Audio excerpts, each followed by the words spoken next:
Yes. How are you Vishal, Ananya, Aastha, Surendra, कैसे हैं आप लोग?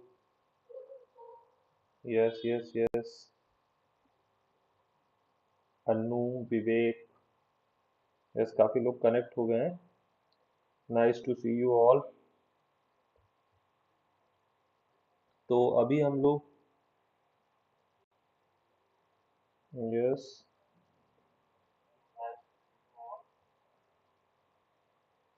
Yes, Fatima, how are you, कैसे हो आप? या, यस विशाल, काफी दिन बाद आप कनेक्ट हुए हो। कहाँ थे अभी तक? हम लोगों ने बहुत ही इम्पोर्टेंट सेशन किए हैं इधर। हम्म।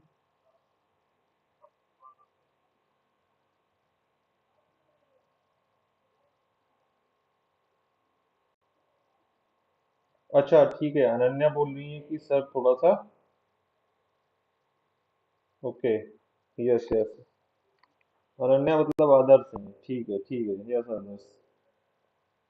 नहीं, आगे आपकी बात एक्चुअली क्या है ना कि काफी सारे लोग, आप शायद घर पे रहते हैं, काफी सारे जो स्टूडेंट है ना वो खुद से खाना वगैरह बनाते हैं। तो उनको खाना बनाते बनाते काफी टाइम हो जाता है। आपको बना बनाया मिल जाता है क्या? हाँ हाँ, इसलिए आपको टाइम नहीं लग रहा है। राइट। तो हाँ, अभी आज थोड़ा सा क्लैरिटी ज़्यादा आपको मिल जाएगी, क्योंकि मैंने इसको 480 के फ्रेम पे स्ट्रीम किया है आज, है ना? तो थोड़ा सा अगर आप अपना फ्रेम साइज बढ़ा लेंगे, राइट, तो आपको अभी तक ये 360 में हो रहा था, अभी ये 480 में भी आपको एक्सेस हो जाएगा, है ना? I think. Yes Shivam, how are you, नमस्ते। आई थिंक रोज से आज क्लैरिटी ज़्यादा लग रही होगी ना, ज़्यादा साफ दिख रहा होगा। बताइए कमेंट करके। बाकी मैं इसका फॉन्ट साइज भी बढ़ा ही रहा हूँ। Right. Yes, hello, how are you? हाँ, तो हम लोग अपने डिस्कशन को स्टार्ट करते हैं। ठीक है।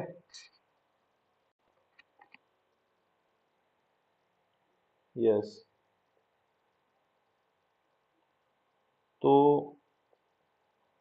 जो हमारा प्रीलिम्स प्रैक्टिस टेस्ट 3 है, ठीक है, इस पे हम लोग फिलहाल, इसमें सबसे पहले एक पहला क्वेश्चन है, कुछ नदियां हैं और उनके मुहाने हैं, राइट? मुहाने मतलब जो माउथ जहां पर नदियां गिरती हैं। हम्म। तो इस टाइप के क्वेश्चन आपने देखा होगा, यूपीएससी पूछता है। Yes Lavkush, good good evening, good evening. Ankita, nice. तो कौन सी नदी कहाँ गिरती है, राइट? तो आपको, ये एक एग्जाम्पल है क्वेश्चन का। इस टाइप से जितनी भी इंपॉर्टेंट नदियां हैं वो कहाँ पर गिरती हैं, आपको फिर ये एक होमवर्क रहेगा आपका, है ना? आपको एटलस में देखना रहेगा। ठीक है, फिलहाल लिम्पोपो नदी, येलो येलो नदी, येलो जिसको पीली नदी बोलते हैं, है ना, राइन नदी और मिसिसिपी, ये कहाँ कहाँ गिरते हैं? येलो नदी या पीली नदी से आप थोड़ा गेस कर पा रहे होंगे कि ये हुआंगहो को बोलते हैं ना, येलो रिवर। तो इसको थोड़ा गेस कर पा रहे होंगे कि आपको पता है कि चीन हमेशा दक्षिणी चीन सागर पर अपना कब्जा बताता है, अपना अधिकार बताता है, तो शायद ये शायद सही कनेक्टेड होगा, है ना? कौन से सही सुमेलित है? मिसिसिपी और मिसौरी नदी की जो घाटी है वो कहाँ पर आके गिरती है? मैक्सिको की खाड़ी में। तो 4 भी सही है, यानी कि अगर 2 और 4, अगर आपने 2 को पकड़ लिया, मतलब एक मैं इसको 1 सेकेंड, हाँ, वो थोड़ा सा एक इसमें जो ऑप्शन था वो थोड़ा सा कंफ्यूज करने के लिए डाला गया है, 2 वाला आई थिंक। यस, येलो नदी है ना, दक्षिणी चीन सागर, क्योंकि येलो रिवर होंगो से सबसे पहले आप दक्षिणी चीन सागर को कनेक्ट कर ही दोगे, है ना? राइट। एक्चुअली वो गलत है ना? इसका यहाँ पर ये एक्सप्लेनेशन, ये देख लो कि पीली नदी है होंगो नदी, यांगतीजी के बाद चीन की दूसरी लंबी नदी है, और यह दुनिया की छठी सबसे लंबी नदी प्रणाली है। ठीक है। और पश्चिमी चीन के किंघाई प्रांत के और बेयानहर पर्वत से उत्पन्न होकर यह 9 प्रांतों से होकर बहती है, और सैंडोंग प्रांत के डोंडाई शहर के पास बोहाई सी है ना। हाँ, गल्फ ऑफ बोहाई, इसको बोलते हैं गल्फ ऑफ पोहाई या बोहाई, है ना। बोहाई, जो बोहाई की खाड़ी है, जो कि दक्षिणी चीन सागर का हिस्सा नहीं है। ठीक है, ये एक क्रिटिकल क्वेश्चन है काफी, है ना। नॉर्मली इसको चीन, दक्षिणी चीन सागर से कनेक्ट कर देंगे लोग, तो इस टाइप के क्रिटिकल क्वेश्चन, इस टाइप के कंफ्यूजन क्वेश्चन होते हैं ना। बाकी हिंद महासागर, लिम्पोपो रिवर, तो 1, 3 एंड 4 वो सारे सही हैं इसमें। लिम्पोपो नदी कहाँ पर गिरती है? हिंद महासागर में। राइन नदी उत्तरी सागर में। और मिसिसिपी मेक्सिको की खाड़ी में। येलो रिवर किस में गिरती है? बोहाई की खाड़ी में, गल्फ ऑफ बोहाई। हम्म, तो ये एक इम्पोर्टेंट क्वेश्चन था। राइट, अभी हम लोग संयुक्त राष्ट्र मरुस्थलीकरण रोकथाम कन्वेंशन, कल भी मैंने बताया था कि कन्वेंशंस जो होते हैं ना, अभिसमय, जो एक तरीके के समझौते होते हैं देशों के बीच में अ, किसी खास मुद्दे को लेकर के। तो मरुस्थलीकरण की रोकथाम को लेकर के एक संयुक्त राष्ट्र का कन्वेंशन है ना, एक समझौता, एक तरीके का एग्रीमेंट है। उसके संबंध में ये कथन है।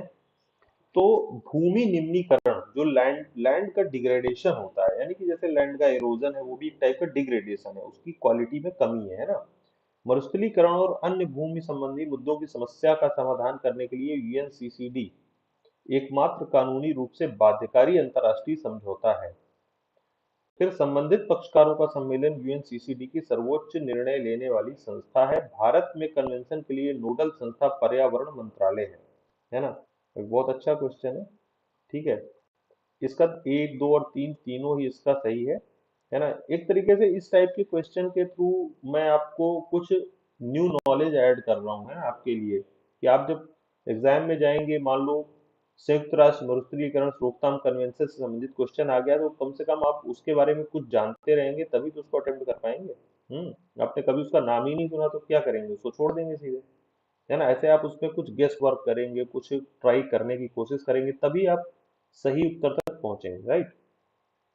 तो यह संयुक्त राष्ट्र जलवायु परिवर्तन फ्रेमवर्क सम्मेलन, ठीक है, जिसको यूएनएफसीसीसी बोलते हैं, और जैव विविधता अभिसमय, यानी कि कन्वेंशन ऑन बायोडाइवर्सिटी, है ना। तो इन दोनों के साथ 3 रियो सम्मेलनों में से एक है। मतलब रियो, जो रियो समिट हुई थी उसमें तीन, रियो समिट में तीन तरीके के, एक तरीके से 3 तरीके के समझौते हुए थे। एक यूएन एफसीसीसी, दूसरा जैव विविधता अभिसमय, और तीसरा संयुक्त राष्ट्र मरुस्थलीकरण रोकथाम कन्वेंशन, ठीक है। और 1994 में इसकी स्थापना हुई थी। एक एक चीज इसके बारे में इंपॉर्टेंट है। इसकी स्थापना कब हुई थी? 1994 में। और ये भूमि निम्नीकरण, मरुस्थलीकरण और इस टाइप के जो दूसरे संबंधित मुद्दे हैं, उनको समाधान करने के लिए एकमात्र कानूनी रूप से बाध्यकारी अंतर्राष्ट्रीय समझौता है। हम्म यह मरुस्थलीकरण और भूमि क्षरण से निपटने में स्थानीय समुदायों की भागीदारी को प्रोत्साहित करता है। और यह सम्मेलन वैश्विक चुनौतियों के समाधान के रूप में स्थायी भूमि प्रबंधन को बढ़ावा देता है। इसके 194 सदस्य हैं, और इसका सचिवालय, इस टाइप का क्वेश्चन आता है अगर आपने कभी देखा हो कि उसका सचिवालय या मुख्यालय कहाँ पर है ना। तो ये जो मरुस्थलीकरण से संबंधित जो कन्वेंशन है, जो अभिसमय है, उसका सचिवालय कहाँ पर है? बॉन, जर्मनी में। बॉन, जर्मनी में। ठीक है, जर्मनी में का एक शहर है बॉन। संबंधित पक्षकारों का सम्मेलन, यानी कि जो भी इसके सदस्य हैं, उनका जो सम्मेलन होता है, वही उसकी सर्वोच्च निर्णय लेने वाली संस्था होती है। यानी कि वहीं पर जो भी निर्णय लिए जाते हैं, सारे सभी लोगों की उपस्थिति में लिए जाते हैं जब उनका सम्मेलन होता है। भारत ने 1994 में इस अभिसमय पर हस्ताक्षर किए, और 96 में इसकी पुष्टि की। ठीक है।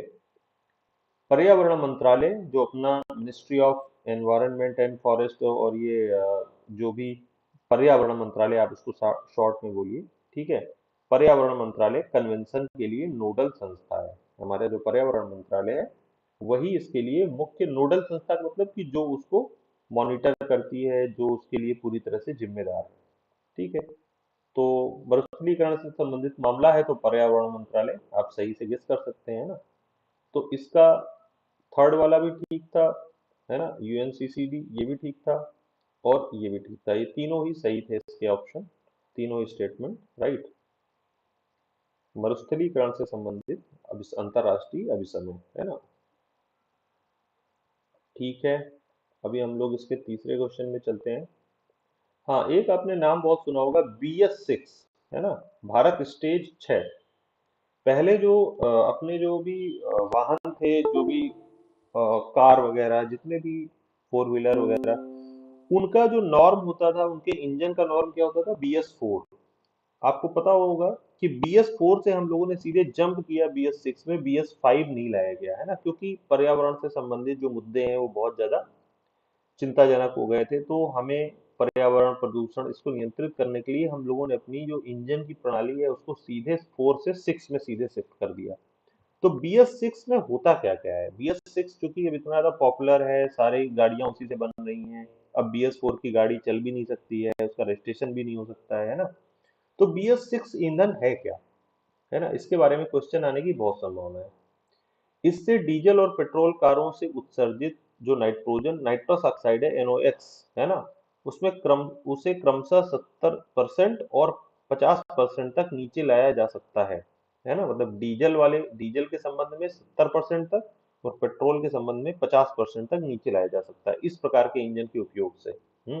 BS6 ग्रेड ईंधन में सल्फर सामग्री केवल 10 पार्ट पर मिलियन है ना। जो सल्फर होता है आपको पता है काफी हानिकारक है।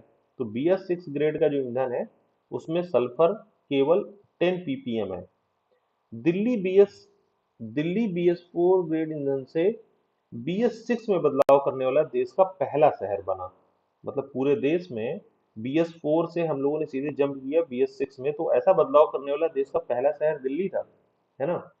अब इसका कोई आंसर बताए, केवल एक दो, दो तीन, एक तीन, या एक दो तीन, तीनों। हम्म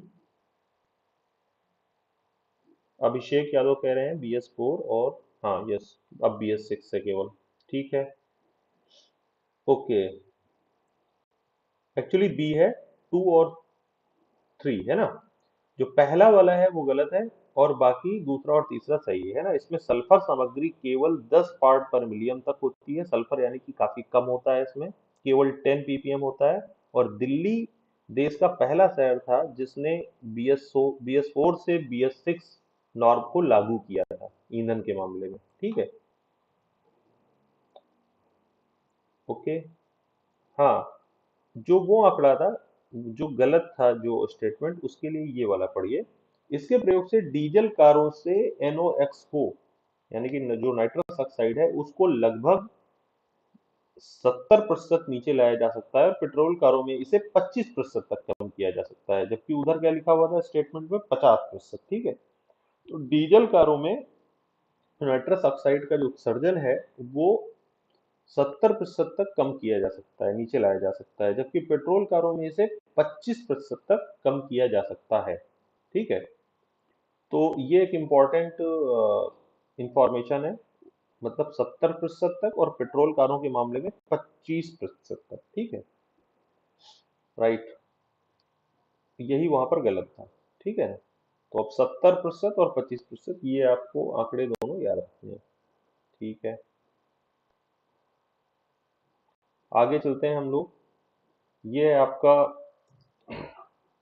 इकोनॉमी का क्वेश्चन।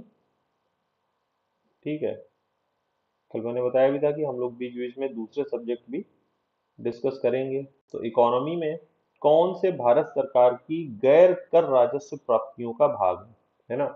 ये क्वेश्चन बहुत सुपर डुपर हिट क्वेश्चन है यूपीएससी में। इकोनॉमी में ऐसा क्वेश्चन आता ही आता है कि कर राजस्व और गैर कर राजस्व, उसमें कौन कौन सी चीजें शामिल होती हैं। ठीक है, तो इसको आप हल करने की कोशिश कीजिए। कर राजस्व और गैर कर राजस्व। ठीक है, भारत सरकार द्वारा अग्रेसित ऋण पर प्राप्त ब्याज, है ना। अगर भारत सरकार किसी देश को कोई ऋण देती है, कोई लोन देती है, तो उस पर जो ब्याज प्राप्त होता है वो क्या गैर कर राजस्व में होता है। ये बताना है आपको। सार्वजनिक क्षेत्र के उपक्रम हैं जो है ना, पब्लिक सेक्टर अंडरटेकिंग, उनसे होने वाली आय, विदेश से प्राप्त अनुदान, अगर कोई अनुदान हमें विदेशों से प्राप्त होता है तो वो अनुदान। तो इसमें से क्या गैर कर राजस्व में आता है, ये पता करना है, और ये आपको एकदम सही पता होना भी चाहिए। ठीक है, तीनों ही है, इसमें से डी है। राजस्व प्राप्तियां वे प्राप्तियां होती हैं जिनसे सरकार पर किसी प्रकार का दावा नहीं बनता है, इसलिए उन्हें अविमोच्य यानी नॉन रिडीमेबल कहते हैं। उन्हें कर और गैर कर राजस्व में विभाजित किया जाता है ना। मतलब जो गैर कर, अब मतलब जो राजस्व प्राप्तियां हैं वो दो तरीके की होती हैं। एक होती है कर के माध्यम से जो राजस्व प्राप्त किया जाता है, टैक्सेस से। दूसरा नॉन टैक्स, है ना, टैक्स के अतिरिक्त जो बहुत सारे अर्निंग होती है गवर्नमेंट की, right. Yes Sadanand. Sadanand, how are you? हाँ ठीक है, आप बढ़िया भाग ले रहे हैं, अच्छी बात है। तो केंद्र सरकार के गैर कर राजस्व में मुख्य रूप से जो उसके नॉन टैक्स रेवेन्यू है, उसमें मुख्य रूप से केंद्र सरकार द्वारा दिए गए ऋणों के ब्याज की प्राप्तियां। ठीक है, जो भी केंद्र सरकार ऋण देती है उनका जो ब्याज होता है वो गैर कर में आता है। सरकार द्वारा किए गए निवेशों पर लाभांश और मुनाफे, सरकार अगर कोई निवेश या मुनाफा कमाती है। सरकार द्वारा प्रदान की जाने वाली सेवाओं के लिए शुल्क और अन्य प्राप्तियां, मान लो सरकार कोई सेवा देती है, उसके लिए वो कोई शुल्क लेती है जनता से, है ना, कंपनियों से, तो वो जो प्राप्तियां हैं। इसमें विदेशों और अंतर्राष्ट्रीय संगठनों से नगद अनुदान सहायता भी शामिल है। ये एक इंपॉर्टेंट बात है कि इन सारी ये जो प्राप्तियां हैं, जो अर्निंग है, मतलब जो कि टैक्स से ना होकर के दूसरे माध्यमों से होती है ना, कोई फाइन है, कोई शुल्क है ना, ब्याज की प्राप्ति है, निवेश पर लाभांश है, उसके अलावा जो विदेशों से या अंतर्राष्ट्रीय संगठनों से जो अनुदान मिलता है, जो सहायता अनुदान मिलता है गवर्नमेंट को, वो भी किसमें आएगा? गैर कर राजस्व। सीधी सी बात है, जो कर राजस्व नहीं है, जो टैक्सेस के थ्रू नहीं आ रहा है, वो राजस्व मोटे तौर पे गैर कर राजस्व है।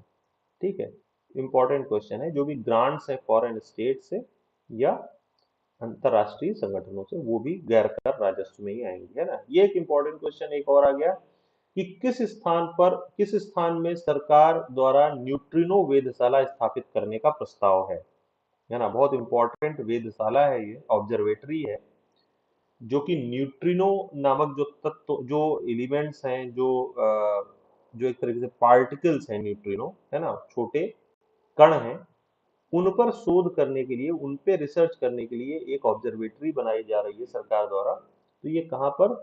थेनी एक जगह है तमिलनाडु में, थेनी में, वहां पर इसकी स्थापना करने का प्रस्ताव है ना।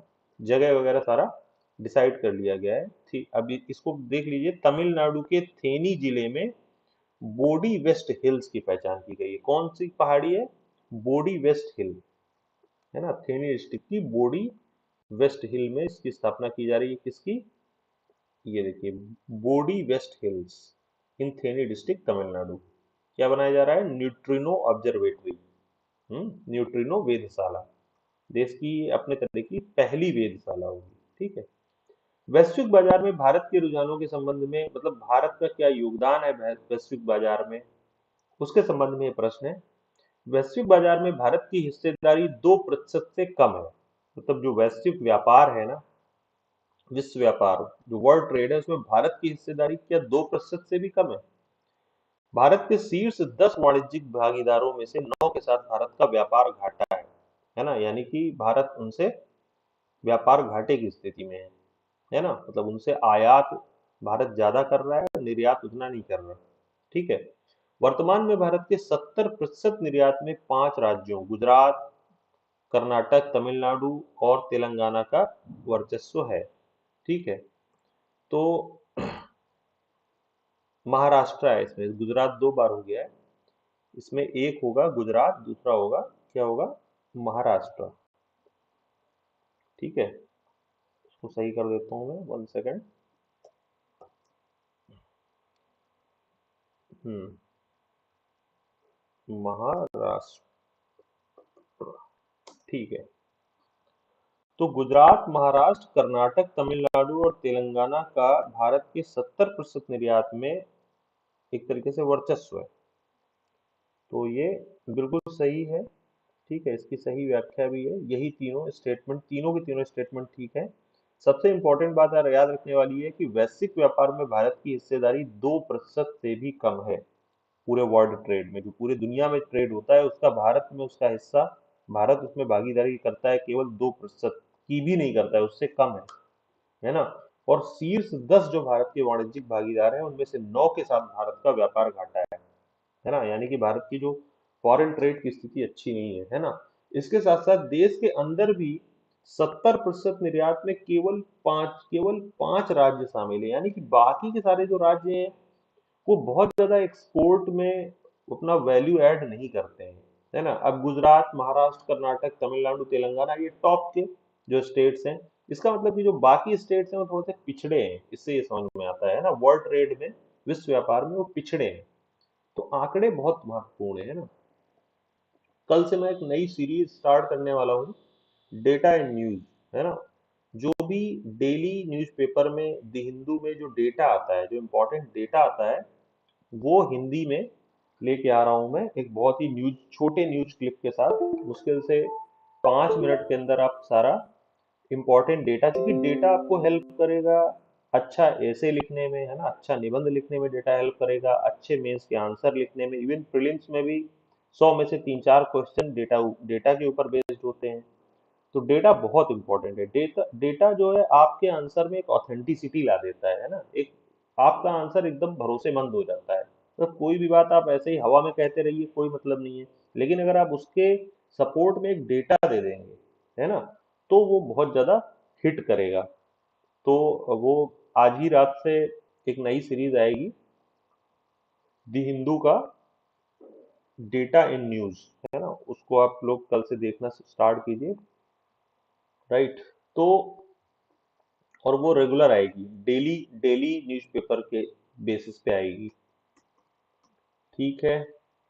अभी हम लोग, हाँ, एक बहुत इम्पोर्टेंट एक तरीके का इकोनॉमिक इंडिकेटर है जिसको बोलते हैं जीडीपी डिफ्लेटर। सकल घरेलू उत्पाद, सकल घरेलू उत्पाद अवस्फीतक, अवस्फीतक, जीडीपी डिफ्लेटर इंग्लिश में ही थोड़ा सा याद रखो, ज्यादा अच्छा रहेगा। ठीक है। जीडीपी डिफ्लेटर क्या होता है? ये एक तरीके से इन्फ्लेशन को मानने का मतलब नापने का सबसे अच्छा साधन है ना। जैसे आपने देखा होगा डब्ल्यूपीआई, सीपीआई, इनके सबके थ्रू इन्फ्लेशन मापा जाता है ना। जो मुद्रास्फीति के बहुत सारे तरीके हैं मापने के, तो जो बेस्ट वे है मुद्रास्फीति को मापने का वो क्या कहलाता है? जीडीपी डिफ्लेटर, है ना। महंगाई को मापने का जो बेस्ट हमारे पास मेजरमेंट है, दैट इज जीडीपी डिफ्लेटर। हम्म।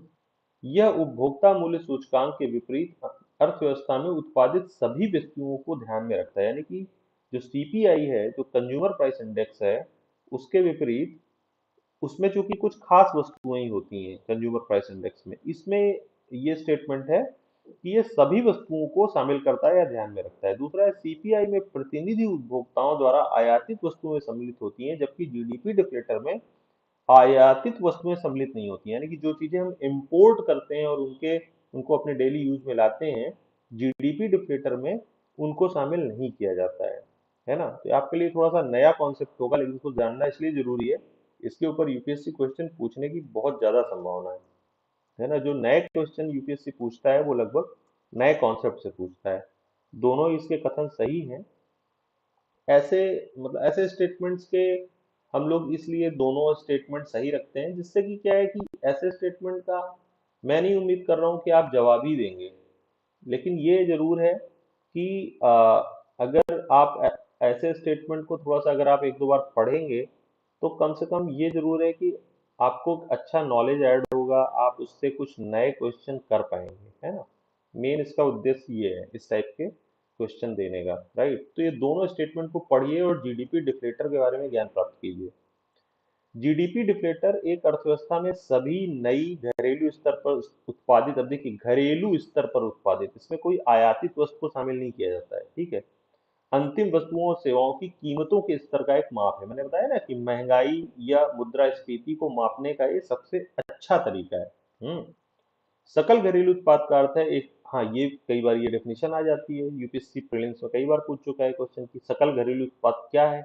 एक निर्दिष्ट अवधि अवधि के दौरान, यानी कि जैसे एक फाइनेंशियल ईयर में, उस अर्थव्यवस्था के भीतर उत्पादित सभी अंतिम वस्तुओं और सेवाओं का कुल मूल्य। अंतिम, है ना, इसमें अंतिम शब्द इंपॉर्टेंट है।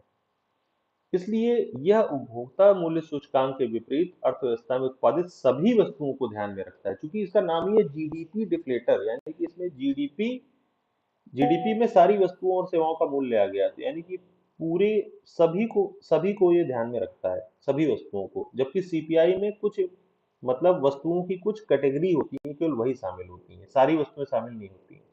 ठीक है। सीपीआई एक सांख्यिकीय अनुमान है जो कुछ प्रतिनिधि वस्तुओं जिनकी कीमतें समय समय पर एकत्र की जाती हैं, राइट, उनके नमूने के आधार पर होता है। और जबकि हाँ, सीपीआई में किसी प्रतिनिधि उपभोक्ताओं द्वारा आयात किया गया सामान भी शामिल होता है। मतलब अगर हम लोग कोई इंपोर्टेड वस्तु उसका यूज कर रहे हैं तो उसका मूल्य, उसका प्रयोग भी उसमें सीपीआई में शामिल होता है। जबकि जीडीपी डिफ्लेक्टर में केवल अपने घर क्योंकि उसका नाम ही है ग्रॉस डोमेस्टिक प्रोडक्ट, डोमेस्टिक से समझ रहे हैं, अपने सीमाओं के अंदर उत्पादित वस्तुओं को ही शामिल किया जाएगा। केवल उसके नाम से ही सारी चीजें क्लियर है। जीडीपी का मतलब सारा जीडीपी आ गया, यानी कि सारी वस्तुएं और सेवाएं आ गई। साथ ही में डोमेस्टिकली प्रोक्यूर्ड है वो, है ना, मतलब अपने देश में ही उनका उत्पादन हो रहा है, केवल उनको शामिल किया जाएगा, आयातित वस्तुओं को शामिल नहीं किया जाएगा।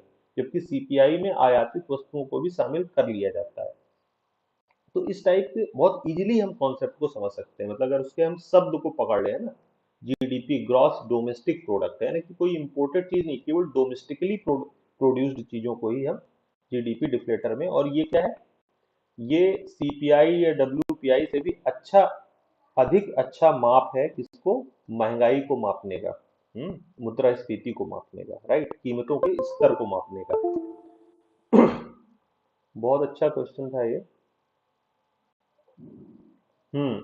एक हिस्ट्री का क्वेश्चन भी कर लीजिए। छोटा सा क्वेश्चन है, इजी सा, थोड़ा सा फ्लेवर आपका चेंज हो जाएगा, लगातार इकोनॉमिक्स ज्योग्राफी में लगे हैं। आंध्र सातवाहनों के संबंध में निम्नलिखित कथनों पर विचार कीजिए। जो लोग हिस्ट्री के होंगे उनको पता होगा कि आंध्र सातवाहन कौन थे, है ना, एक वंश है आंध्रा वाले रीजन में, खास तौर पे। सातवाहनों की राजकीय भाषा तेलुगु थी, और राजा हाल ने गाथा सप्तशती ग्रंथ की रचना प्राकृत में की थी। अब कोई हिस्ट्री वाला बता सकता है? इसका केवल दो सही है, ठीक है। सातवाहनों की राजकीय भाषा प्राकृत थी, एकदम सही है। और राजा हाल जो कि एक आंध्र सातवाहन कुल के राजा थे, उन्होंने गाथा सप्तशती नामक ग्रंथ की रचना की थी। और चूंकि इनकी राजकीय भाषा, अच्छा ठीक है, हाँ, उन्होंने रचना प्राकृत में की थी, लेकिन सातवाहनों की राजकीय भाषा तेलुगु न होकर के प्राकृत ही थी, है ना, और इसीलिए शायद उन्होंने रचना प्राकृत में ही की थी, है ना। तो पहला वाला स्टेटमेंट रॉन्ग है, तेलुगु न होकर के होना चाहिए क्या, प्राकृत। ठीक है। हम्म। हाँ, सनी चौहान कह रहे हैं कि, अच्छा, अच्छा, आपके मोबाइल में साफ नहीं दिख रहा है। हाँ, उसका थोड़ा सा आप वो बढ़ा लीजिए, रेजोल्यूशन बढ़ा लीजिए सेटिंग में जा करके, उसको 360 या 480 पे देखिए, है ना, कम से कम 360 फ्रेम में या 480 फ्रेम में देखिए, तब सही आएगा, है ना। और फुल स्क्रीन में देखिए। आप स्क्रीन को थोड़ा सा वो भी कर सकते हैं, जूम भी कर सकते हैं स्क्रीन को, ये भी सुविधा होती है। जूम करेंगे तो आपको पढ़ने में आ जाएगा, है ना, इवन 240 में भी पढ़ने में आ जाएगा अगर जूम करेंगे तो। 360 पे लगा लीजिए कम से कम, ठीक है, जिसको पढ़ने में नहीं आ रहा है। क्योंकि इससे बड़ा मैं इस पे टेक्स्ट नहीं कर सकता हूँ, है ना, काफी बड़ा टेक्स्ट आ रहा है, काफी बड़ा कर रखा है मैंने। हाँ, कुछ लोगों ने बहुत सही जवाब दिया था, आलोक रंजन ने सही जवाब दिया था, अभिषेक ने 20 का सही जवाब है ना। सातवाहनों की राजकीय भाषा क्या है, प्राकृत है, और राजा हाल ने अपना गाथा सप्तशती ग्रंथ भी प्राकृत भाषा में ही लिखा था, राइट। अभी मैंने थोड़ा सा टेक्स्ट का साइज और बढ़ा दिया है, लेटर्स का साइज। हाँ, एक पॉलिटी से क्वेश्चन कर लीजिए। Yes Priya, good evening, how are you. अभी हम लोग पेपर का डिस्कशन ले रहे हैं। अमेरिकी सहित सभी संघीय व्यवस्थाएं संघवाद के एक कड़े स्वरूप में है, किसी भी परिस्थिति में ये अपना स्वरूप और आकार नहीं बदल सकते, यह कभी एकात्मक नहीं हो सकता। दूसरी ओर भारत का संविधान समय और परिस्थितियों के अनुसार एकात्मक होने के साथ साथ संघीय भी हो सकता है। सामान्य समय में इसे संघीय प्रणाली के रूप में कार्य करने को तैयार किया गया है, परंतु आपातकाल के समय में यह एकात्मक प्रणाली के रूप में कार्य करता है। किसने संविधान सभा में यह बयान दिया था?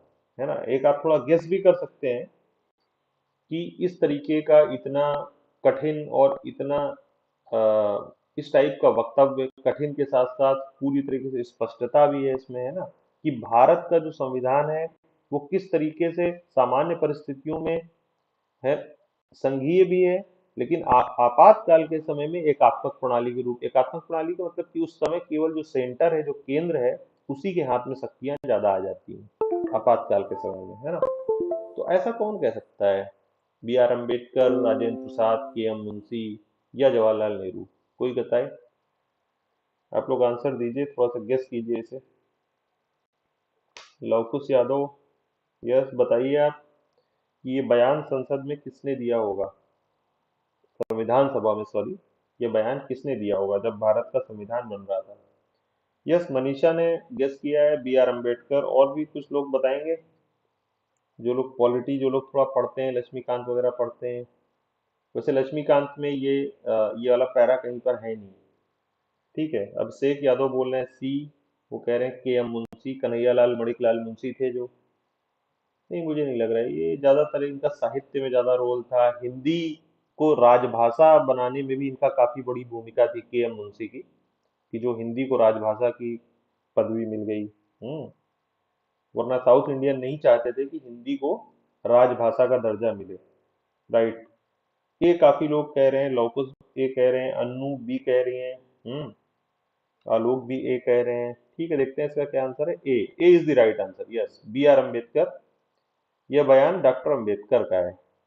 इन्होंने बताया कि सामान्य परिस्थितियों में भारत का संविधान भले ही संघीय हो, लेकिन आपातकाल के समय में ये एकात्मक प्रणाली के रूप में कार्य करेगा, है ना। तो इस टाइप की जो स्टेटमेंट है, गेस तो अधिकतर लोग सही कर सकते ही थे, क्योंकि अम्बेडकर से ज्यादा उम्मीद है कि वो इस टाइप का कोई बयान देंगे संविधान सभा में, वो भी।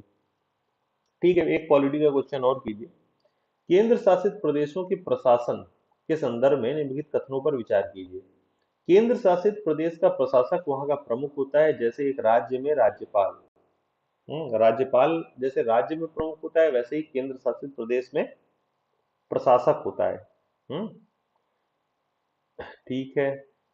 केंद्रीय गृह मंत्री प्रशासक के पदनाम को निर्दिष्ट करते हैं, मतलब जो प्रशासक होता है किसी भी केंद्र शासित प्रदेश का, उसको गृह मंत्री उसको नामित करता है, ऐसा है। किसी राज्य के राज्यपाल को केंद्र शासित प्रदेश का प्रशासक भी नियुक्त किया जा सकता है। अब इसका ऑप्शन देखिए, केवल दो और तीन, केवल एक, केवल तीन और एक दो तीन, क्या इनमें से सही है? मतलब केंद्र शासित प्रदेश का प्रशासक वहां का प्रमुख होता है, जैसे एक राज्य में राज्यपाल, ये तो मुझे सही लग रहा है एकदम। और गृह मंत्री प्रशासक के पदनाम को निर्दिष्ट करता है, इसमें थोड़ा सा डाउट है। किसी राज्य के राज्यपाल को केंद्र शासित प्रदेश का प्रशासक भी नियुक्त किया जा सकता है, इसमें मुझे नहीं लग रहा है कोई समस्या होनी चाहिए। तो उस हिसाब से अगर एक और तीन सही है, तो एक दो तीन तीनों भी सही हो सकता है। और दूसरा, मुझे पॉलिटी का उतना नॉलेज है नहीं, आप ही लोग बताइए। लवकुश यादव कह रहे हैं तीन, केवल तीन, केवल तीन सही है। एक और दो सही है, अभिषेक कह रहे हैं। देखते हैं, सी इज द राइट आंसर, केवल तीन सही है। ठीक ठीक ठीक, केवल तीन सही है, लौकुश का सही आंसर इसका। यस, केवल तीन सही है। पहला भी गलत है और दूसरा भी गलत है।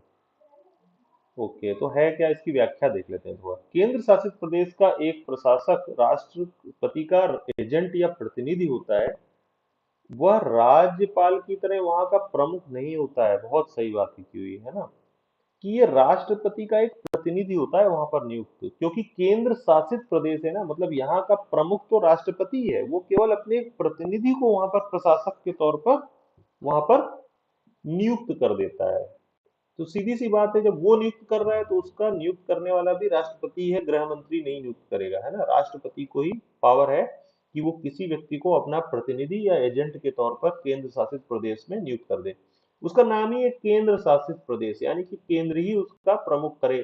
तो केंद्र का प्रमुख कौन है? राष्ट्रपति, तो वही उसका प्रमुख है ना। वो केवल एक एजेंट के तौर पे है, प्रशासक। वो राज्यपाल की तरह वहां का प्रमुख नहीं होता है। बहुत अच्छा एक्सप्लेनेशन है एक लाइन में। राष्ट्रपति किसी प्रशासक के पदनाम को निर्दिष्ट कर सकता है, ठीक है, और लेफ्टिनेंट गवर्नर या मुख्य आयुक्त या प्रशासक हो सकता है, मतलब उसका नाम जो भी है, मतलब अलग अलग केंद्र शासित प्रदेशों में अलग अलग पदनाम है। मतलब या तो लेफ्टिनेंट गवर्नर बोलते हैं, जैसे दिल्ली में आपको पता है, दिल्ली में एलजी होता है ना, लेफ्टिनेंट गवर्नर, दिल्ली केंद्र शासित प्रदेश में। और कहीं पर इसको मुख्य आयुक्त या प्रशासक भी बोलते हैं। ठीक है, नाम कुछ भी हो, उसकी नियुक्ति कौन करता है, निर्दिष्ट कौन करता है, राष्ट्रपति। और राष्ट्रपति किसी राज्य के राज्यपाल को केंद्र शासित प्रदेश के प्रशासक के रूप में भी नियुक्त कर सकता है, यानी कि कोई राज्यपाल है तो साथ में वो वहां का प्रशासक भी हो सकता है। और नियुक्त कौन करेगा, नियुक्ति सारी राष्ट्रपति ही करेगा। गृह मंत्री वगैरह का इतना रोल नहीं होता है इसमें, है ना, राष्ट्रपति ही नियुक्ति करेगा। ग्लोबल कार्बन प्रोजेक्ट निम्नलिखित में से किन ग्रीन हाउस गैसों के लिए वैश्विक बजट जारी करता है।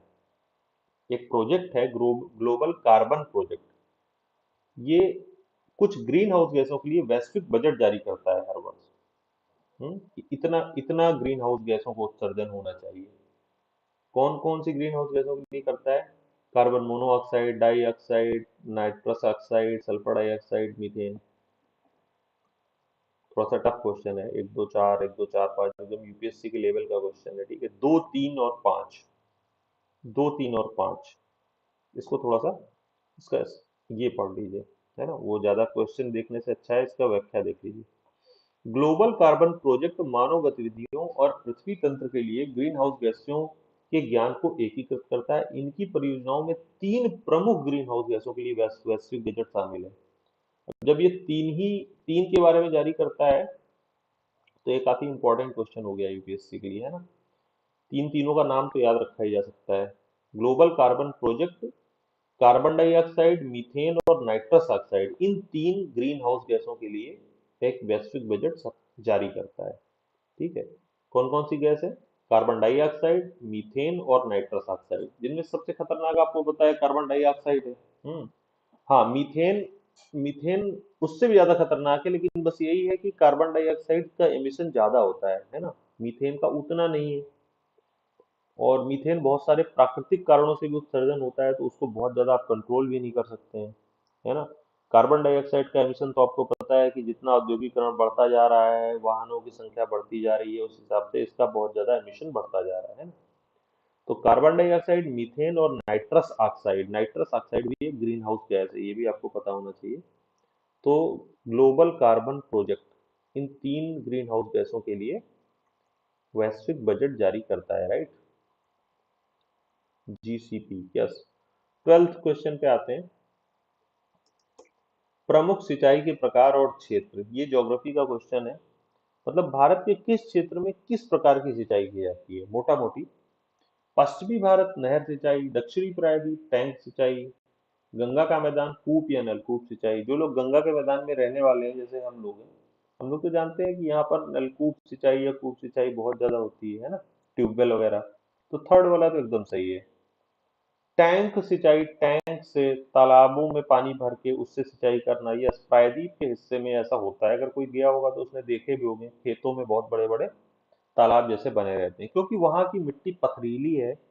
और अगर पानी एक बार बरस गया तो वो वहां पर भरा रहेगा, पथरीली मिट्टी होने की वजह से वो नीचे के स्तरों पर पानी रिस कर नीचे नहीं जाता है, बल्कि वो मिट्टी में आराम से भरा रहता है, क्योंकि पथरीली मिट्टी है।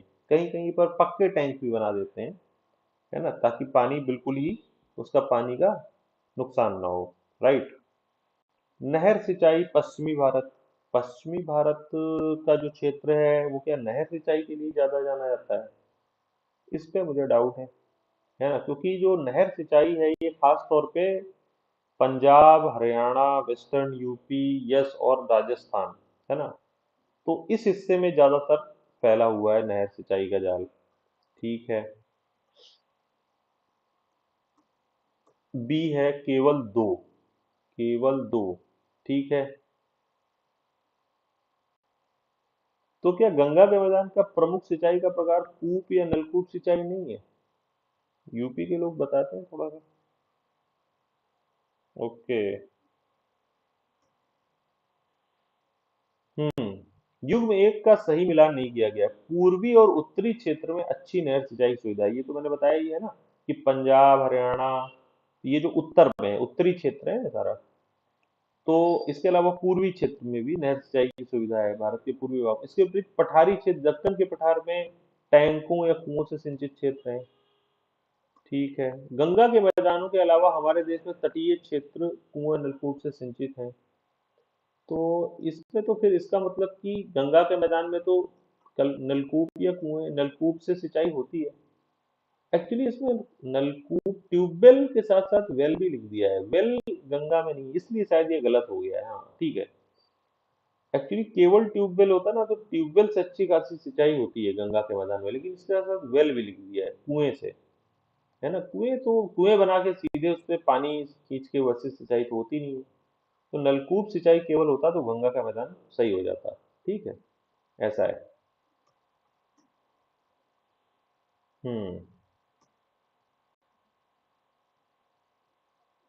एक्चुअली ये देखो, इंग्लिश वर्जन इसका, इंग्लिश वर्जन मूल वर्जन है वो तो अनुदित है, अनुवाद है। एक्चुअली इंग्लिश में लिखा हुआ है वेल इरिगेशन ही है ना, नलकूप उसमें फालतू में ही घुसेड़ दिया है अनुवादक ने, उसको हटा देते हैं। उससे कंफ्यूजन हो रहा है, नलकूप अगर होता तो वो सही था। है ना, गंगा के मैदान में तो नलकूप से सिंचाई होती ही है, सारे ट्यूबवेल ही तो हैं यहाँ पे गंगा के मैदान में, और सिंचाई होता होता कैसा है, सिंचाई तो सारी ट्यूबवेल से ही हो रही है। ठीक है, कूप हो जाएगा कुएं से सिंचाई तो वो रॉन्ग हो जाएगा। ठीक है, नल कूप हो जाएगा तो सर राइट हो जाएगा। ठीक है, ये हो गया। देन साइटीज, ये बहुत, अभी जैसे मैं बताया ना कि बहुत सारे, अभी समय बहुत सारे जो कन्वेंशन हैं वो इम्पोर्टेंट है, यूपीएससी में हर साल दो तीन कन्वेंशन के ऊपर क्वेश्चन आते हैं। तो सारे कन्वेंशन की आपको जानकारी होनी चाहिए, वन बाय वन जैसे हम लोग ऐसे डिस्कशन करते करते लगभग सारे कन्वेंशन हम लोग तैयार कर लेंगे। ठीक है, हर एक डिस्कशन में दो तीन कन्वेंशन को शामिल करेंगे। साइटीज जो है वन्य जीवों और वनस्पतियों की संकटापन्न प्रजातियों के अंतर्राष्ट्रीय व्यापार पर अभिसमय है। मतलब कि जो बहुत सारे वन्य जीव हैं, वाइल्ड लाइफ और वनस्पतियां हैं, उनकी जो संकटापन्न प्रजाति यानी कि जो इंडेंजर्ड स्पीसीज है, उनमें अंतर्राष्ट्रीय व्यापार होता है। एक तरीके से ये क्या होता है, इलीगल ट्रेड होता है। तो उसके संदर्भ में एक समझौता है। क्या है कि यह वनस्पतियों और जीवों और उनसे बने उत्पादों के जीवित नमूनों को विभिन्न स्तरों पर संरक्षण प्रदान करता है। यह संयुक्त राष्ट्र का एक निकाय द्वारा लाया गया था। यह संबंधित पक्षकारों पर कानूनी रूप से बाध्यकारी है। कौन सा सही नहीं है, सबसे इंपॉर्टेंट है कि आपको ये पढ़ना है कि सही नहीं पूछ रहा है कि सही पूछ रहा है। कौन सा सही नहीं है इनमें से, डी, यानी केवल दो सही नहीं है। केवल दो सही नहीं है, पहला सही है ना, ये वनस्पतियों और जीवों उनसे बने उत्पादों के जीवित नमूनों को विभिन्न स्तरों पर बिल्कुल संरक्षण प्रदान करेगा, तभी तो समझौता इसीलिए लाया गया है। और संबंधित पक्षकारों पर कानूनी रूप से बाध्यकारी भी होगा। यह संयुक्त राष्ट्र के किसी निकाय द्वारा लाया नहीं गया था। ठीक है, ये गलत है। फिर किसके द्वारा लाया गया, ये थोड़ा सा इसका एक्सप्लेनेशन पढ़ लो। ठीक है, इसका एक्सप्लेनेशन पढ़ना जरूरी है। हम्म। 1963 में आईयूसीएन के सदस्यों की बैठक में अपनाए गए एक प्रस्ताव के परिणाम स्वरूप साइटीज का मसौदा तैयार किया गया था। तो इसको कौन लाया था, आईयूसीएन, है ना, international union for conservation of nature, है ना, अंतर्राष्ट्रीय प्रकृति संरक्षण संघ, आईयूसीएन। ये एक जो कि संयुक्त राष्ट्र का कोई निकाय नहीं है, ये एक स्वतंत्र बहुपक्षीय निकाय है, जिसका मुख्यालय स्विट्जरलैंड के ग्लैंड में स्थित है। साथ में और भी क्या इंफॉर्मेशन आपको मिल गई, कि जो अंतर्राष्ट्रीय प्रकृति संरक्षण संघ है आईयूसीएन, वो साइटीज का मसौदा लेके आया था, जो कि एक संयुक्त राष्ट्र संघ का निकाय नहीं है, बल्कि क्या है, ये एक स्वतंत्र, आईयूसीएन जो है एक स्वतंत्र बहुपक्षीय निकाय है, जिसका मुख्यालय कहाँ पर है, स्विट्जरलैंड के ग्लैंड शहर में इसका मुख्यालय है। स्विट्जरलैंड में एक जगह है ग्लैंड, मुख्यालय भी पूछ लेता है ना, तो मुख्यालय पूछा सकता है कि आईयूसीएन का मुख्यालय कहाँ पर है, ग्लैंड में है, जो कि स्विट्जरलैंड का एक शहर है। राइट, और ये कानूनी रूप से बाध्यकारी होता है पक्षकारों पर, मतलब जो लोग उस पर साइन किए होते हैं उन पे कानूनी रूप से बाध्यकारी होता है समझौता, यानी कि वो लोग इलीगल ट्रेड में शामिल नहीं हो सकते हैं जीव जंतुओं के और वनस्पतियों के, मतलब जो भी एंडेंजर्ड स्पीसीज है। ठीक है,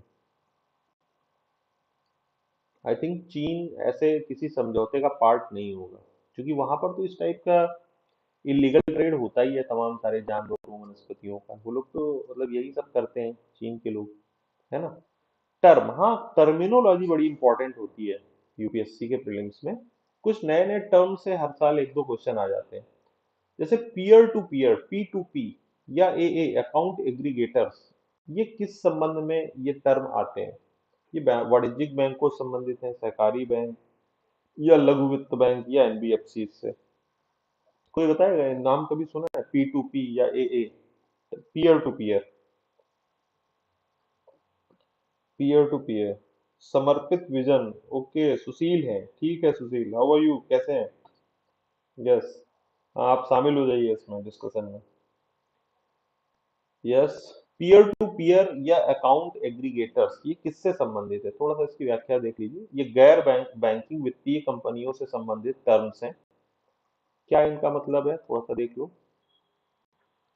उपभोक्ता संरक्षण को संबोधित करने के साथ साथ छोटे ऋणदाताओं और छोटे उधारकर्ताओं के बीच प्रत्यक्ष बातचीत के माध्यम से वित्तीय समावेशन को बढ़ावा देने के लिए सन 2017-18 के दौरान आरबीआई ने, मतलब जो रिजर्व बैंक है, उसने एनबीएफसी पीयर टू पीयर और अकाउंट एग्रीगेटर्स को की नो दो नई श्रेणियां पेश की थी।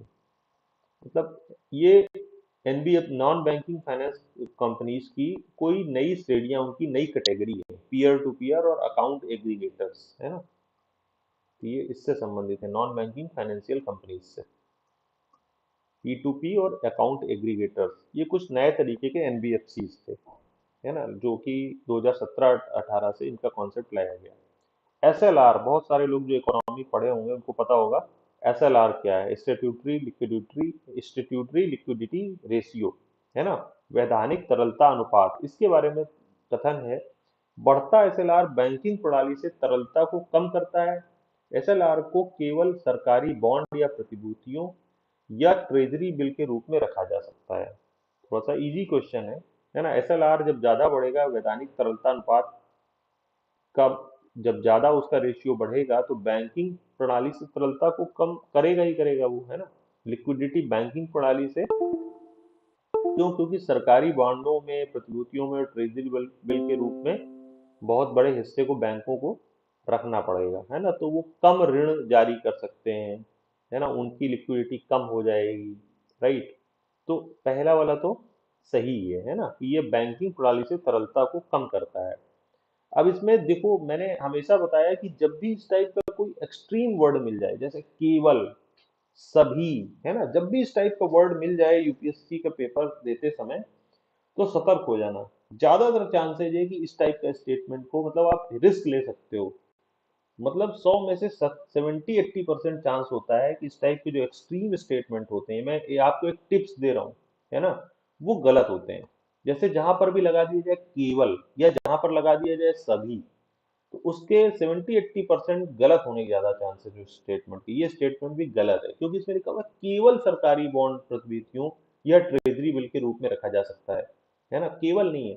सरकारी बॉन्ड, प्रतिभूति या ट्रेजरी बिल के रूप में रखा जा सकता है, इसके अलावा अन्य साधनों में भी एसएलआर को रखा जा सकता है ना। वो क्या है, इसको पढ़ लो।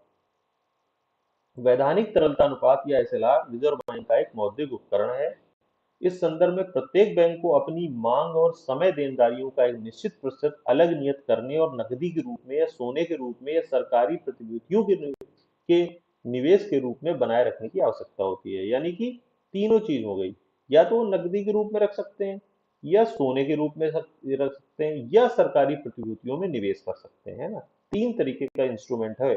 और इसमें क्या लिखा हुआ था, केवल सरकारी बॉन्ड या प्रतिभूतियों, जिनको ट्रेजरी बिल भी कहते हैं, उस पर रख सकते हैं। केवल नहीं, बल्कि इसके साथ साथ सोने के रूप में भी रख सकते हैं, और नकदी के रूप में अपने पास भी रख सकते हैं। मतलब कोई जरूरी नहीं कि सरकारी बॉन्डों या प्रतिभूतियों में निवेश ही करें, है ना। वो अपने पास नकदी के रूप में रख सकते हैं, या सोने के रूप में भी रख सकते हैं, और या तो फिर सरकारी प्रतिभूतियों में, जो गवर्नमेंट सिक्योरिटीज होती हैं, जी सेक, उनमें निवेश कर सकते हैं, राइट। और बैंक सरकारी प्रतिभूतियों में निवेश करना पसंद करते हैं, क्योंकि इससे उन्हें ब्याज मिलता है। हाँ, अधिकांशतः वो क्या करते हैं कि अपने पास नकदी के रूप में रखते नहीं है, या सोने के रूप में नहीं रखते हैं, बल्कि अधिकांशतः वो सरकारी प्रतिभूतियों में निवेश के रूप में रखते हैं। मतलब जरूरी नहीं है कि रखें ही सारा, लेकिन होता प्रैक्टिकली है कि वो रखते हैं। क्यों? क्योंकि इससे उनको ब्याज मिलता है। है ना। जब गवर्नमेंट सिक्योरिटीज में बैंक इन्वेस्ट करेंगे तो जैसे हम लोग इन्वेस्ट करते हैं तो हमें ब्याज मिलता है, वैसे ही बैंक को भी ब्याज मिलता है। गवर्नमेंट से सरकार उनको ब्याज देती है, राइट। तो उनकी आय होती है, इसलिए वो उसमें रखते हैं। ठीक है। और चूंकि बैंकों की ऋण देने की क्षमता तो प्रभावित होती है इससे, उनके पास उपलब्ध तरलता तो कम हो ही जाती है। ठीक है। जब जब वो अपना रुपया गवर्नमेंट सिक्योरिटीज में फंसा देंगे तो सीधी सी तरलता का मतलब क्या है, जो बैंक के पास लिक्विड मनी है ना। जब बैंक अपना रुपया रख देगा, सरकारी प्रतिभूति में निवेश कर देगा, तो उसके पास तो लिक्विड मनी कम हो ही जाएगा। वो तो चला गया गवर्नमेंट सिक्योरिटीज में। ठीक है। ये गवर्नमेंट का एक तरीके से बैंकों से उधार लेने का तरीका होता है। मान लो गवर्नमेंट के पास पैसे कम है, तो गवर्नमेंट अपना बॉन्ड पकड़ा देता है, अपना कागज पकड़ा देता है कि ये पकड़ो कागज और रुपया दो हमें। ठीक है। क्योंकि गवर्नमेंट को ही तो सारे खर्चे, सारा बजट, सब कुछ चलाना है। तो आपने सुना होगा घाटे का बजट। घाटे का बजट तो अब कोई होता नहीं है, ये बहुत पहले होता था। अब तो भारत में क्या होता है, जीरो बेस बजटिंग है ना। मतलब जितना रुपया आता है उतना रुपया जाता है। तो रुपया आपको पता है कि जाता तो ज्यादा है, आता कम है। तो वो जो आता है, जो कम आता है, वो कहाँ से लिया जाएगा, इन्हीं बैंकों से। समय समय पर सरकार उधार लेती है। उधार का तरीका होता है कि कहती है कि गवर्नमेंट सिक्योरिटीज में, बॉन्ड में आप इन्वेस्ट करो, आपको हम ब्याज देंगे, और उस रुपए से देश चलता है। ठीक है। ये तरीका होता है देश चलाने का। ठीक है। तो घाटे के बजट को भी एक तरीके से प्रतिस्थापित कर दिया है इस टाइप की चीजों ने। राइट। मंत्री समूह द्वारा लिए गए निर्णयों की मंत्रिमंडल द्वारा समीक्षा नहीं की जा सकती है, और मंत्री समूह एक अस्थायी निकाय है जो कार्य पूरा होने के बाद भंग हो जाता है। अब मंत्री समूह क्या होता है, आपने सुना होगा, समय समय पर एक टर्म यूज में आता है, ग्रुप ऑफ मिनिस्टर्स, है ना। ग्रुप ऑफ मिनिस्टर्स क्या होता है, मंत्री समूह क्या होता है, उसको थोड़ा सा देख लीजिए। ठीक है। केवल दो सही है। इसको थोड़ा सा, इसका जो छोटा सा एक्सप्लेनेशन, इसको समझिए। कैबिनेट यदि आवश्यक समझे तो मंत्री समूह द्वारा लिए गए निर्णयों की समीक्षा कर सकती है। जो कैबिनेट होती है ना, जो कैबिनेट होती है, वो अगर आवश्यक समझे तो जो ग्रुप ऑफ मिनिस्टर, किसी खास मकसद या किसी खास मुद्दे पे ग्रुप ऑफ मिनिस्टर्स बना दिए जाते हैं ना, तो वो कोई निर्णय लेते हैं, तो उस निर्णय की समीक्षा कैबिनेट कर सकती है अगर आवश्यक समझे तो। ठीक है। तो जो पहला स्टेटमेंट था कि मंत्री समूह द्वारा लिए गए निर्णयों की मंत्रिमंडल द्वारा समीक्षा नहीं की जा सकती, ये गलत है। बल्कि जो मंत्रिमंडल या जो कैबिनेट है, वो उसकी समीक्षा कर सकता है। ठीक है। मतलब ऐसा नहीं कि उनका लिया गया डिसीजन फाइनल होता है मंत्री समूह का। ठीक है। मंत्री समूह क्या होता है मैं आपको बता दूं, ग्रुप ऑफ मिनिस्टर, किसी खास मुद्दे या किसी खास इशू पर कुछ मंत्रियों की एक तरीके का एक समूह बना दिया जाता है कि ये लोग अब डिसाइड करेंगे कि इसमें आगे क्या करना है ना। जो गवर्नमेंट सरकार के जो मंत्री होते हैं, उसी को बोलते हैं मंत्री समूह। लेकिन उन मंत्री समूह ने अगर कोई निर्णय ले लिया, कोई डिसीजन दे दिया, तो जरूरी नहीं कि कैबिनेट उसको मान ही ले। कैबिनेट आपको पता है कि कुछ खास मंत्रियों की का एक समूह होता है जिसको कैबिनेट बोलते हैं, है ना। तो मंत्रिमंडल बोलते हैं उसको, या कैबिनेट बोलते हैं। तो मंत्रिमंडल उस मंत्री समूह के निर्णय की समीक्षा भी कर सकता है। और ये क्या है, ये एक अस्थायी निकाय है जो कार्य पूरा होने के बाद भंग हो जाता है। बिल्कुल सही बात है, कोई स्थायी चीज नहीं है। अलग अलग मुद्दों पर समय समय पर government group of minister form कर देती है ना। तो ये एक अस्थायी निकाय है जो कार्य, जैसे जो भी उनका कार्य उनको सौंपा गया वो पूरा हुआ, उसके बाद वो भंग हो गया। राइट। तो दूसरा स्टेटमेंट सही है और पहला वाला गलत था, जो कह रहा था कि समीक्षा नहीं की जा सकती। बल्कि कैबिनेट कैबिनेट तो हाईएस्ट बॉडी है डिसीजन मेकिंग की सरकार के अंतर्गत, वो तो किसी भी चीज की समीक्षा कर सकती है। ठीक है। राइट। हम्म। 17th क्वेश्चन में आ गए हैं हम लोग। बस इसके बाद 3 क्वेश्चन और डिस्कस करेंगे, क्योंकि और मुझे लग रहा है कि जिस तरीके से हम लोग डिटेल डिस्कशन कर रहे हैं उसमें 20 से ज्यादा क्वेश्चन को नहीं लिया जा सकता और लेना भी नहीं चाहिए। 20 क्वेश्चन बहुत पर्याप्त। ठीक है। एक क्वेश्चन को हम एवरेज 3 मिनट 4 मिनट देंगे, तो 20 क्वेश्चन करने में हमें करीब करीब 1 घंटा तो लग ही जाएगा। 25 क्वेश्चन प्रैक्टिकली पॉसिबल नहीं है, या तो फिर बहुत बेकार के क्वेश्चन, सामान्य क्वेश्चन हो तो उनको करने का कोई फायदा नहीं है। ठीक है। उस टाइप के क्वेश्चन तो आपको हमेशा, आप किताबों में सब पढ़ ही रखा है, उसी चीज को बार बार रटने से क्या फायदा है। हम यहाँ पर प्रैक्टिस कर रहे हैं यूपीएससी के प्रीलिम्स के लेवल की, तो हमें क्वेश्चन भी उसी कैटेगरी के और उस लैंग्वेज के हमें लेने हैं। ठीक है। फालतू के क्वेश्चन नहीं लेंगे यहाँ पर डिस्कशन में। राइट। तो जिन लोगों का सपना है यूपीएससी प्रीलिम्स क्लियर करने का, वो लोग इस डिस्कशन में आया करें। ठीक है।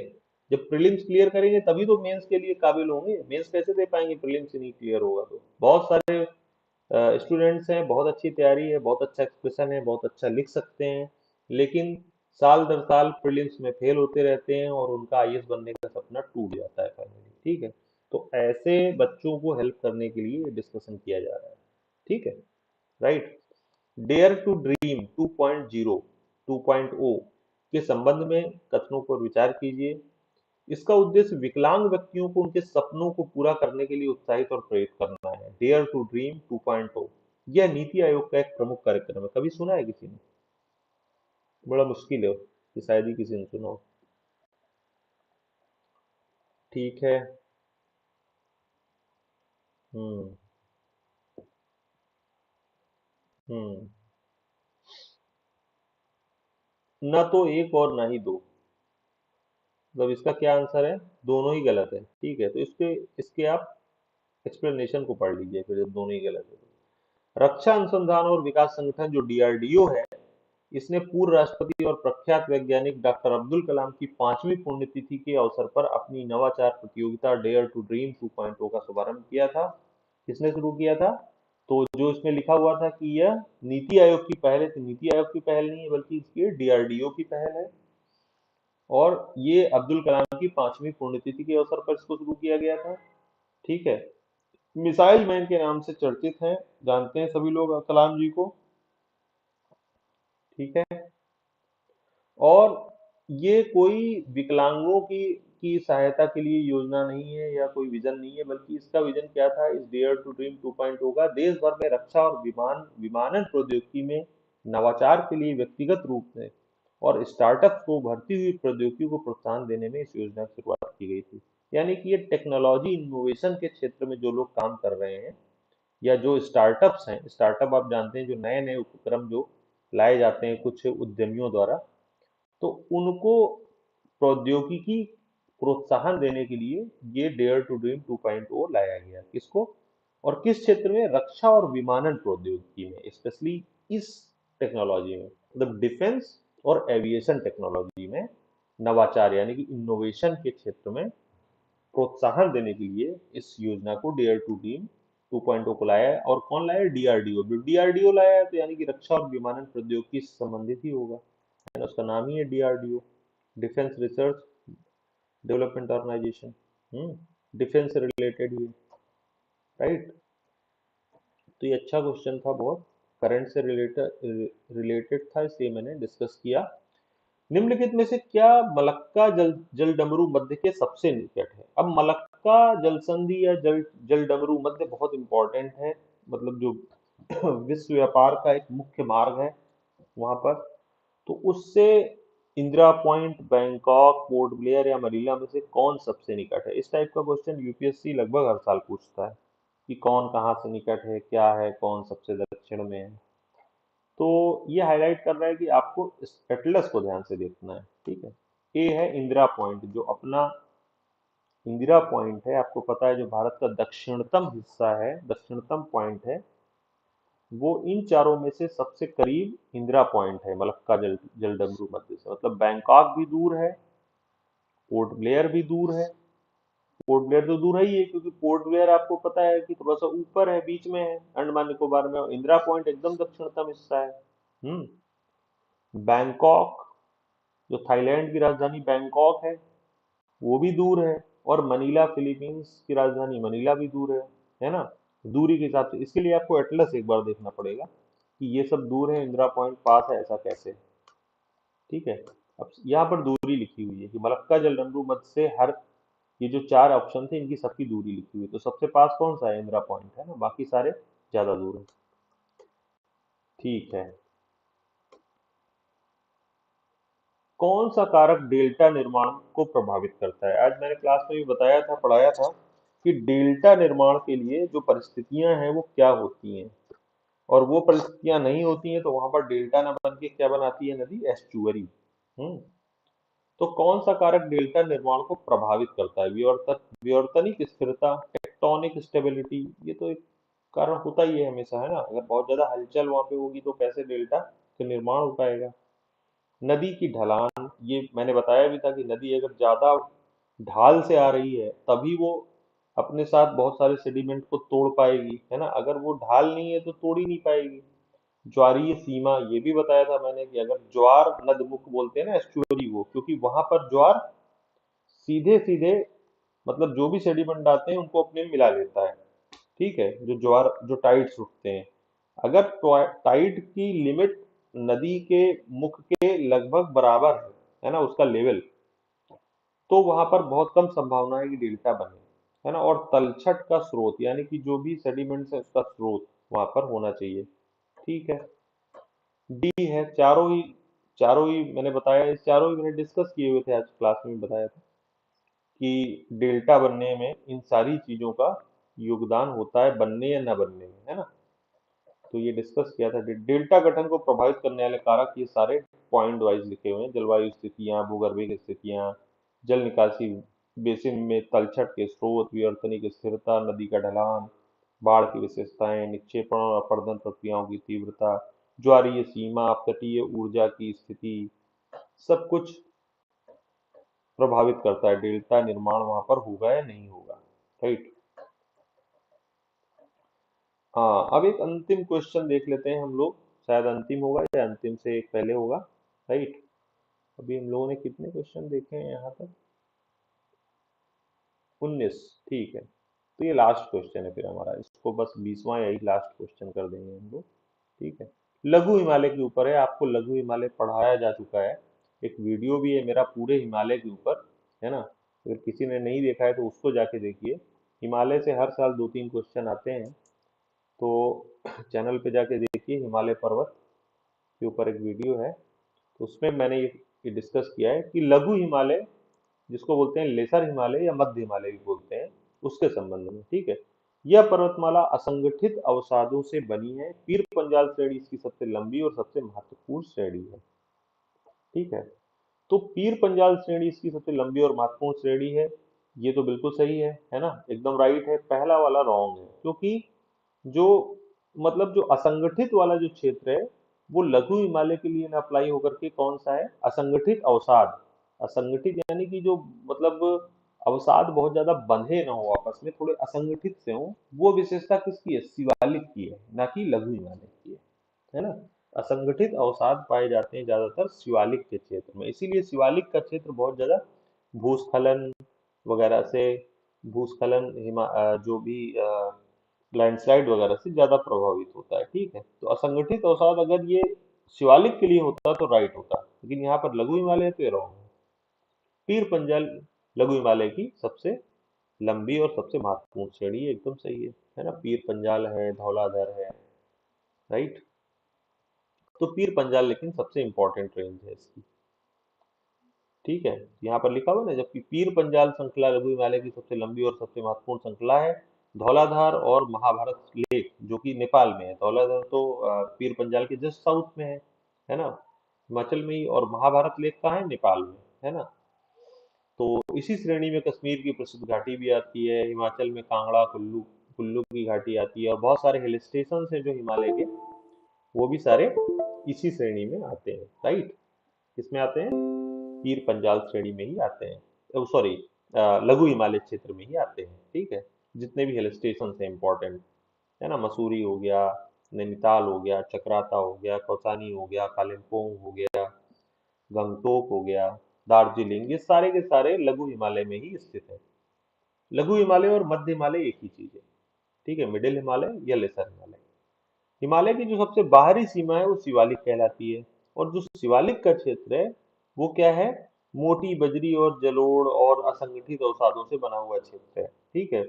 और लघु हिमालय और शिवालिक के बीच कई सारी जो घाटियां होती हैं उनको दून के नाम से जाना जाता है, जैसे देहरादून, कोटली दून, पाटली दून, है ना, ये सारे दून क्षेत्र हैं।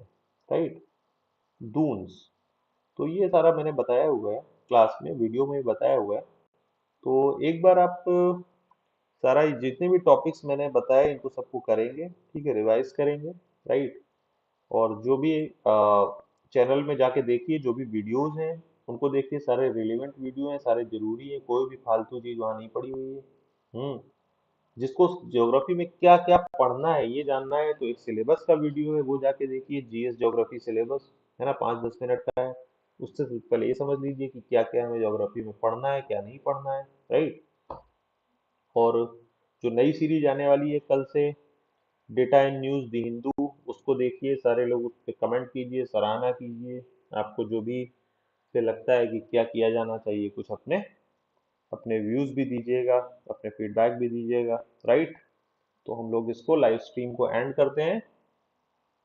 थैंक यू सभी को, थैंक्स टू ऑल। मैं कुछ लिख नहीं पाया, सॉरी, अभी लिख देता हूँ। थैंक्स, ठीक है,